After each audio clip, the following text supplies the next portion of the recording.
750 metre की दौड़ में एक्स वाई को 10 मीटर से हरा सकता है। 444 मीटर की दौड़ में वाई जेड को 6 मीटर से हरा सकता है। 150 मीटर की दौड़ में एक्स जेड को कितनी मीटर से हराएगा? ये अच्छा सवाल है, लेकिन नया तो नहीं है, ऑलरेडी रेलवे पूछ चुका है ना।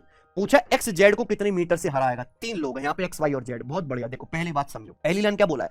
750 मीटर की लीनियर रेस में एक्स वाई को 10 मीटर से बीट करता है। X can beat Y by 10 metre. 750 metre की रेस में, अब बताओ, यानी कि अगर एक्स 750 मीटर दौड़ेगा, एक्स वाई को 10 मीटर से हराता है, यानी कि वाई 10 मीटर कम दौड़ेगा, यानी कि वाई कितना दौड़ेगा सेम टाइम में? 740। ये एक्स और वाई की स्पीड का रेशियो है। 444 मीटर की दौड़ में वाई जेड को 6 मीटर से हरा सकता है। 444 मीटर की दौड़ में वाई और जेड का खेल हो गया। 444 मीटर की दौड़ होगी, वाई जेड को 6 मीटर से हराता है, यानी कि वाई तो 444 दौड़ेगा, जेड 6 मीटर से हार जाएगा। जेड कितना दौड़ेगा? 444 से 6 कम 438। ये आगे पैर बच्चों रेशियो। एक्स जेड को कितने मीटर से हरा सकते हैं, यानी कि आपको अगर ये सॉल्व करना है क्वेश्चन, तो आपको एक्स और जेड की स्पीड का रेशियो चाहिए कि नहीं? तो क्या आएगा एक्स और जेड का?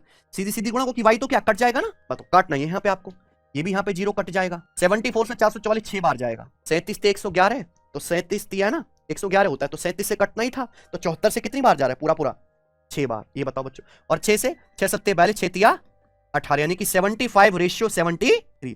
तो मैं ये कह सकता हूं प्यारे बच्चों, ये एक्स और जेड की स्पीड का रेशियो आएगा। 150 मीटर की रेस में एक्स जेड को कितने मीटर से हराएगा? 4 मीटर से। आंसर आ गया। अगर 75 की रेस होती है तो जेड, अगर 75 मीटर की रेस होगी तो एक्स 75 दौड़ेगा, जेड 73। जेड कितने से हार जाएगा? 2 यूनिट से। रेस 150 मीटर की होगी तो एक्स तो पूरा 150 मीटर दौड़ेगा, जीतेगा। 75 का दुगुना, तो जेड हार जाएगा 2 का दुगुना, यानी कि 4 मीटर से। बढ़िया सवाल है ये, अच्छा क्वेश्चन है ना। ऐसे सवाल होने चाहिए सीबीटी 2 में। ए और बी मिलकर किसी काम को 35 दिन में कर सकते हैं, ए अकेला उसी काम को 60 दिन में कर सकता है। क्या बोला? ए और बी मिलकर किसी काम को 35 दिन में कर सकते हैं, ए अकेला उसी काम को 60 दिन में कर सकता है। सवाल है, बी अकेला सेम काम का 1/3 भाग कितने दिन में करेगा? बी सेम वर्क का 1/3 कितने दिन में करेगा? बताइए यार, क्या लल्लू सवाल है, थोड़ा तो दिमाग लगाना चाहिए ना एग्जामिनर को। डायरेक्ट शॉर्टकट बनता है ना इसका। बी का डेट नहीं पता, बी कितने दिन में करेगा? ए और बी 35 दिन में करते हैं, ए 60 दिन में, बी कितने दिन में करेगा? क्या तरीका है? 35 गुणा 60 और नीचे 35 और 60 का डिफरेंस, यानी कि बी पूरा काम इतने दिन में करेगा।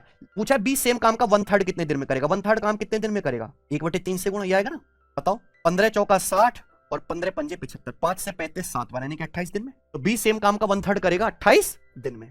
7 का मल्टीपल आना था। सवाल नंबर आपके सामने 22। एक आयताकार मैदान की माप 68.5 मीटर गुणा 45.6 मीटर है। मैदान के बाहरी भाग के चारों ओर 2.4 मीटर के एक समान चौड़ाई का रास्ता बनाया जाता है।